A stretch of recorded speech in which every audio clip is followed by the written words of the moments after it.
letter to you requesting a hearing on the treaty. This is, I just want to get this in the record.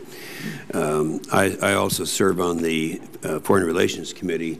We've had, I think, about 12 hearings. We've had 25 witnesses, although 2 of the witnesses were kind of open. They had some objections, and that was Robert Joseph and Eric Edelman. We all know them. The other ones, there was not one witness who was opposed to the New START treaty. So the request I have, and the request has been signed by some 11 members, that we hold a hearing where we'll have some of the witnesses, and we've even made some suggestions. So I'm hoping we'll be able to do that. We're hoping also to be able to do that. We've been working with the minority on the witnesses and the dates which... Yeah, I appreciate that, and I know you will. We went through the same... Well, if I could just complete my sentence. The dates which we proposed, they were not able to make it, so we are working closely with minority staff to make it possible, because we also want to make that happen. So we'll continue to try to work with those witnesses. Mr. Chairman, this is not in any way a partisan suggestion, because we went through the same thing on the Law of the Sea Treaty, and that was actually proposed during the Bush administration, and we had from the Foreign Relations Committee no one opposed to it, but we did then hold hearings, very productive hearings on that, so I appreciate that very much. And we are trying very hard to make that happen, and I agree with you, it's not a partisan issue. Yes, sir. Getting back to the budget, because we've all talked about that, and we talked about the adequacy and the fact that previous budgets were not adequate, and yet it appears to me that most of the increases that I see here are really in the out years.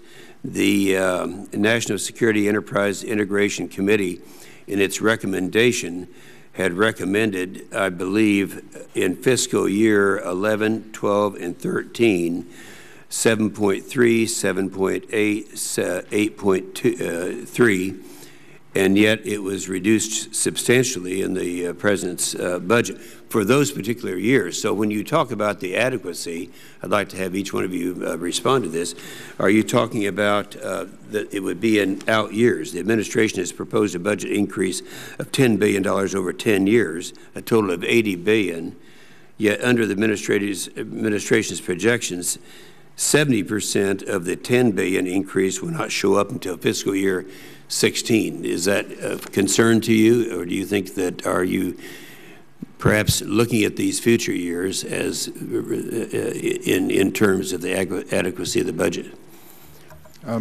Senator, I am very concerned about that budget profile, that there needs to be adequate funding to align the expectations of the accomplishments of the program with the fiscal realities that we have. That profile delays many of the issues that are a concern to us, especially in the science and engineering arena. But the key is, for any program, any particular year is an interesting question. But the question is really, what's the profile look over the full extent of the multi-decade program? Yeah, and keeping in mind that there's no assurance that that will be there in out years. Correct, understand that, especially with the fiscal environment the country faces. So, so that is a concern, and we understand that. And I think it's important that in the near term, as we go through this period, that if those budgets are the reality, that we have a balanced program during that time, and that we don't sacrifice one part of the program to accomplish another. Okay, I understand that. Dr. Homer, you probably talked about the B-61 program more. It's always, I always feel a little inadequate when we have experts like you, and there's probably an assumption that you think we know more than we do know. On this B-61 program, in talking with my MLA earlier today, he was dropping those out of F-111s 25 years ago. Now, I assume that we've had a lot of technological improvements, but it's more of an complete overhaul that you've been referring to. Is that adequate or accurate? Yes, Senator, that's accurate. We need to, in my view, execute the full scope refurbishment and replacement of non-nuclear componentry. And are you confident you're going to have the resources to do that? The FY11 budget, let me answer that in two steps. The FY11 budget does have the resources for us to very critically complete, in our vernacular, what we call a Phase 6-2A, or a costing study, which firms the requirements and sets the cost basis. Then, through the rest of what we call full-scale engineering development out through 17, we then will have a firm picture, and we'll have to have sustained commitment from here till there to execute this program. Okay, that's I would agree with that. You mentioned, Dr. Hobart, and also Dr. Anastasio, a problem that I really wasn't aware of until we started preparing for this hearing, and that is what's happening to our technological base, the people, the scientists. Is it that we're not replacing these? I think you said that some 38% will be over 55 years old. And is there an adequate base, or what are we going to draw from? Do we have a program going to resolve that problem? Well, sir, I think that depends. A recruitment type of a... Yeah, certainly we have a very outstanding workforce, and we're still able to attract very good people. But the question is, with the budgets that we've had, and we mentioned the reductions that we've had at the laboratory, right now we're doing very little to renew and replace turnover with new people in the workforce. So you don't think we're really competitive then, are we? We are competitive at the moment, but I'm worried about the future. Yeah. And that's my concern. You all agree with that?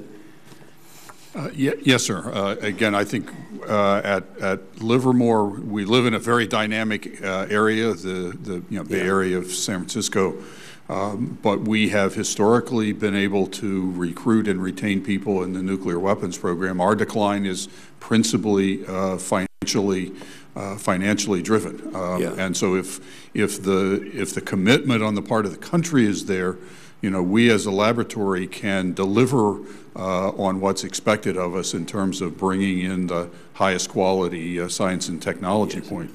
I would just add to the earlier question on the issue of the long-term sustainability. I think I am also very concerned about the out years. An additional reason that I'm concerned is because most of these major projects that are taking up the funding in the out years do not yet have very good cost baselines. Dr. Homer talked about the B-61. Same thing is true for the major facilities. That generates a tremendous amount of uncertainty in our minds about not only what the costs are, but equally as important, what are the resources that are going to be required. Well, that's good. Dr. Anastasio, just one thing. You mentioned twice in your oral testimony, you used the term acceptable level of risk and adequate level of risk. Could you just make a short comment on how you define the risk and what is adequate or acceptable? Sir, of course, there's very many different types of risk, and we face that every day, as you do in your job as well. There's the technical risks. There are the programmatic risk of funding. There are the risks of surprises that you don't anticipate. How do you manage your way through all those issues? Acceptable levels of risk. It's certainly true as a scientist that we are taking technical risks in what we do. We're not doing a nuclear test. We're not testing the full system. We already talked about what path forward will take in these refurbishments, the life extensions.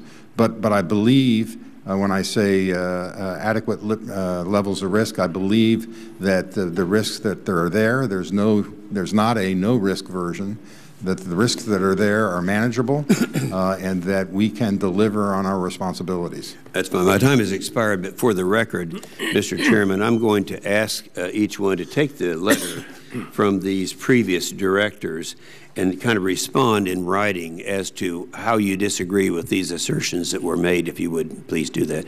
Thank you very much. Thank you. That will be asked of our witnesses for the record. And now Senator Ben Nelson.